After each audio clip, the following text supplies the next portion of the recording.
Hello, I'm Phillip Smith, financial planner with Tide Pool Wealth Strategies, guiding late career professionals into and through retirement with clarity, confidence, and purpose. Welcome to The Perfect Retirement Plan? Welcome. It's great having you weighed in alongside me today. If at the end of this episode you find this conversation has helped you, please tap subscribe so you don't miss future episodes. Imagine it's a warm Friday evening. You're winding down, scrolling through email, when you see a new subject line pop up, your 401k quarterly statement. You click it and find that your balance has now crossed $1.2 million. It's awesome. A little smile spreads across your face. It seems like only a few months ago that you'd broken that $1 million milestone.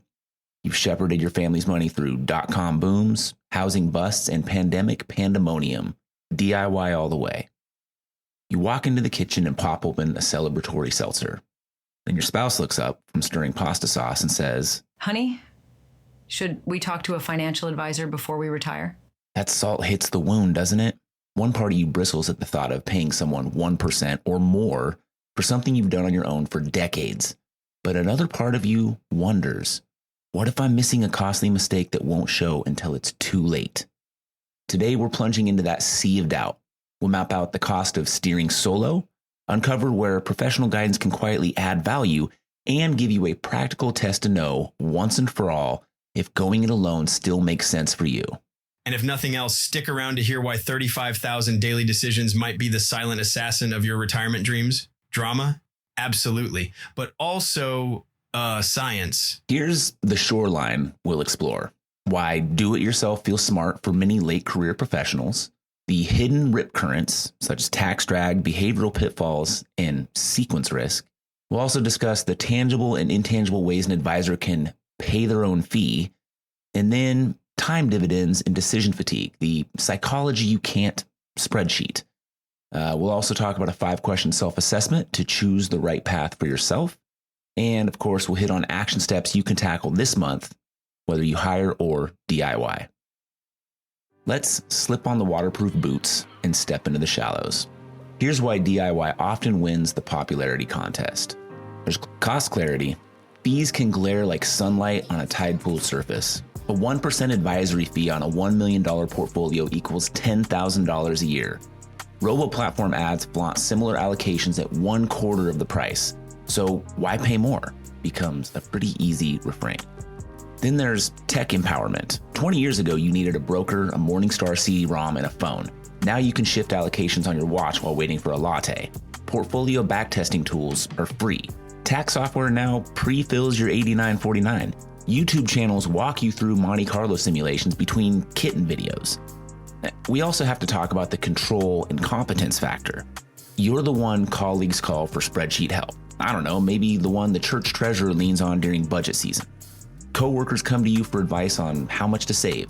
Outsourcing money feels like letting a stranger drive your new Lexus down a logging road. Deeply uncomfortable. We also live in a culture of self-reliance. In the Pacific Northwest, we celebrate independence. DIY home remodels, backyard chickens, camping off the grid. Managing a portfolio feels like another badge of honor. Plus, who wants to admit they don't understand every line of the tax code? That's like telling people you still can't fold a fitted sheet. Embarrassing. Though, totally normal. Yeah, but everything that stands tall casts a shadow. Cost clarity ignores opportunity cost. Tech empowerment breeds analysis paralysis. Control can morph into hero syndrome, where doing it all yourself feels noble and self-reliant, even when it's suboptimal. And that leads us into the hidden costs and risks lurking beneath the surface. Things like behavioral drag. 3 decades of investor return studies show the average equity investor underperforms the broad market by about 1.7% per year, mostly from fear selling, FOMO buying, and trend chasing. On a $1 million portfolio, that gap can mean roughly $670,000 less wealth after 25 years, assuming a moderate 6% market return. Another consideration, sequence of returns risk. The order of gains and losses matters once you start the withdrawals. 2 retirees with identical average returns can end with very different outcomes if one suffers a 30% decline in their first 2 or 3 years. Crafting cash flow buckets, income guardrails, and tax-efficient rebalancing can mitigate the risk, but these strategies require vigilance. Now, another potential cost or risk, tax traps. Secure 2.0 tilted the retirement planning chessboard. RMD age creeps to 75 in 2033, but those required distributions can spike future income and taxes for traditional IRA holders. Also, inherited IRAs must be emptied in 10 years. Brutal for beneficiaries in high tax brackets. And Roth conversions before Social Security can minimize lifelong taxes while avoiding expensive additional Medicare premium, but missing that window could be more costly. We could also talk about time sink. Preparing a fully integrated retirement plan, portfolio, taxes, Social Security, insurance, estate planning often requires 20 to 30 hours a year of focused work plus ongoing reading. That's fine if you love financial rabbit holes, but if you'd rather coach youth basketball, truly enjoy stress-free vacations, spend more time looking into your spouse's eyes when they're telling you about upcoming things on the calendar for the second or third iteration, the quote-unquote free strategy steals your most precious asset, time. Let's also not forget the emotional toll. Studies on decision fatigue show parole judges, physicians, and financial traders all make worse decisions late in the day. You are not immune. After a 9-hour workday and 200 micro decisions about email, dinner, and family, your ability to resist CNBC panic banners plummets. It's science. Think of your brain like your phone battery. Every open app drains juice. By 3 p.m., you're at 12% power, according to studies in neuroscience, right when the market often gets volatile.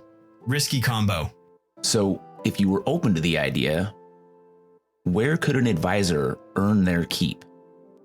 First, comprehensive integration. Good planners don't just shuffle funds. They thread tax planning strategy, Social Security timing, pension survivor options, Medicare IRMAA brackets, insurance planning, and estate documents into one complete narrative. Portfolio moves become one chapter, not the whole book. Here's an example of how that might look. Let's say we have a hypothetical client. Phillip? Yeah. Phillip, you said hypothetical.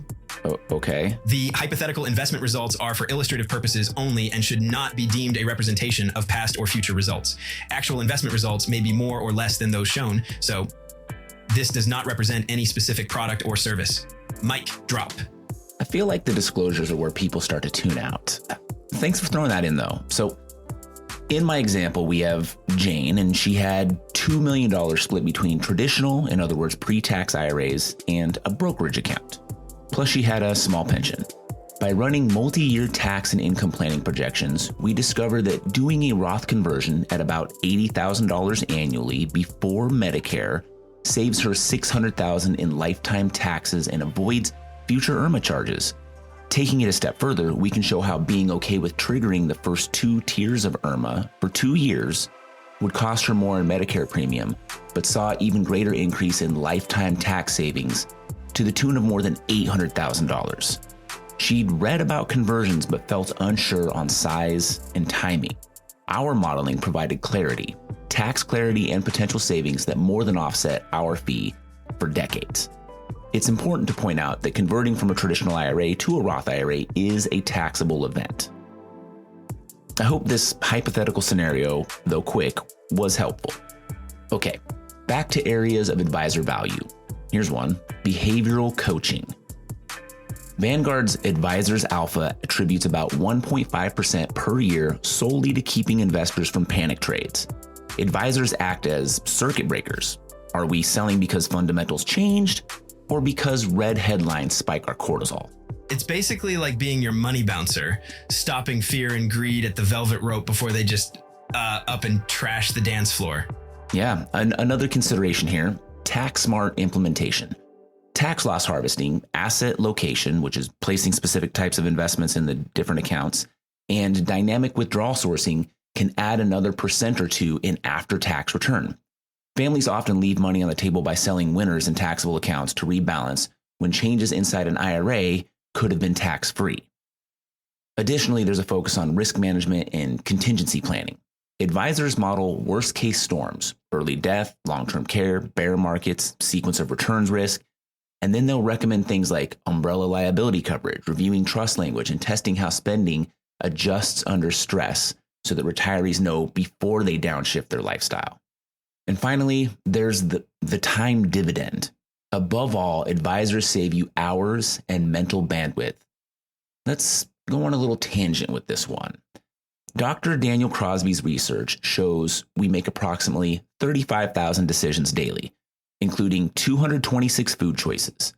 Each decision nudges your glucose levels and drains prefrontal cortex resources. By the afternoon, impulse control begins to wane. A 2024 behavioral finance experiment had participants make 50 rapid choices, then complete a simulated trading task. Depleted subjects chased quick gains 28% more and sold winners 19% sooner, locking in lower profits. Another study of Israeli parole judges discovered their parole approval rate dropped near zero just before lunch, only to rebound after they ate, a vivid testament to decision fatigue. Now, picture your own calendar. Friday at 4 p.m., you finalized a budget, fielded staff issues, worked through a marketing strategy, maybe even picked up dry cleaning and decided on tacos for dinner. Suddenly, markets dropped 3% for a second day in a row on renewed recession rumors. Will you calmly rebalance? Or will you mash the sell button? Without backup, you risk turning a normal correction into a permanent loss. And folks, let's remember the doom loop. Bad decisions cause anxiety. Anxiety drains more willpower, leading to worse decisions. It's like substituting doom scrolling your Instafeed for an actual meal at dinner. When you pay an advisor, you're not just buying CFP, CHFC, CRPC, AIF, or any of those other designation letters. You're renting a second prefrontal cortex. They monitor markets while your brain recharges hiking the nearest butte or teaching grandkids to fish. That cognitive offload can mean better health, happier relationships, and, ironically, better investment outcomes too. Okay, are you ready for that quick rundown of the 5-point assessment that could help you choose your own path? Here it is, 5 points. First is the complexity quotient. In a simple scenario, you have one income source, maybe one IRA, and no rental properties. But if it's complex, maybe you have multiple properties, K1s to deal with, deferred comp, 2 pension options, and the like. So again, is it really complex or do you have a very simple situation? Number 2 is the tax trajectory. If it's flat, you're maybe safe forever in the 22% bracket and you don't have to worry about whether or not you could be missing out on potential savings in the future. If it's dynamic, you might have things to worry about like required minimum distribution cliffs, the widow tax bracket, also known as the single filer, or switching to the single filer tax bracket. And then there's also Medicare IRMAA risk. The third point is emotional resilience. Are you stoic, sleeping soundly during 2020's 34% plunge? Or are you reactive, someone who moved to cash twice since 2008? The fourth point is time and interest. Are you a hobbyist, someone who likes to read the IRS notices for fun and practice your own day trading? Or are you feeling overbooked, still having unopened HSA statements from January of 2024? By the way, if you're just now listening to this, I'm recording this in June of 2025. Fifth point, cost of error tolerance. Are you in a low stakes situation where a $50,000 tax miss is annoying but affordable? Or are you in a more of a high stakes situation where the same $50,000 tax miss means canceling charity plans or forces part-time work to occur? If 3 or more tilt towards complex, dynamic, reactive, overbooked, or high stakes, interviewing advisors may be the prudent move in your situation. And when you meet them, ask, can you show me exactly what you do if Congress lifts ordinary brackets 4%? If they fumble, that tide pool's empty. Move on. It's pretty good advice. Okay, we're getting a little long in the tooth today. Let's move to some action items. First, you could map your ecosystem. Tonight, grab a blank paper, draw circles for every account, income stream, insurance policy, and estate document. Connect arrows where money flows now and where it will flow at 62, 65, 73, and after one spouse passes away. Complexity becomes visual. Second, block a CFO weekend. Reserve 6 uninterrupted hours in the next month. Tasks are updating beneficiaries, running Social Security optimizers, modeling a 25% bear market plus a long-term care event, and tallying lifetime taxes at current law. Document your stress points. The third thing you could do is assign $1 to your time. Take your annual pay, divide it by 2,000. Multiply hours you spent on finance last year by that number that you have. Then ask, did I generate more value than that cost? If not, professional leverage may pay. Fourth, interview 2 financial planners. This can be really enlightening. Ask about process, technology, tax coordination, and real dollar examples. Request a sample plan. Compare fees in dollars, not percentages. Evaluate the chemistry. This is a multi-decade relationship that you could be embarking on, so it's important to take your time. And finally, decide, implement, and review. Whether you stay on as the solo financial captain or hire a co-pilot, schedule an annual high tide drill. Test market shocks, tax hikes, health events. Adjust course before storms, not during. Okay, thanks for trekking the shoreline with me. If you found value, hit subscribe and share. Maybe let a friend in need know about this. If you have questions, visit tidepoolwealth.com and drop me a note.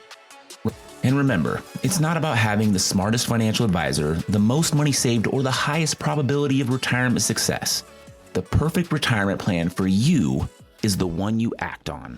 It's disclosure time. This podcast is intended for educational purposes only, should not be used for any other purpose. The views depicted in this material should not be considered specific advice or recommendations for any individual, are not intended to be financial, tax, or legal advice, and do not represent Tide Pool Wealth Strategies or Cetera Advisor Networks, LLC. For a comprehensive review of your personal situation, always consult with a financial, tax, or legal advisor. Neither Cetera nor any of its representatives may give legal or tax advice. Our office address is 450 Country Club Road, Suite 350, Eugene, Oregon 97401. Securities and advisory services are offered through Cetera Advisor Networks, LLC, a broker-dealer, registered investment advisor, and member of FINRA and SIPC. Cetera is under separate ownership for any other named entity.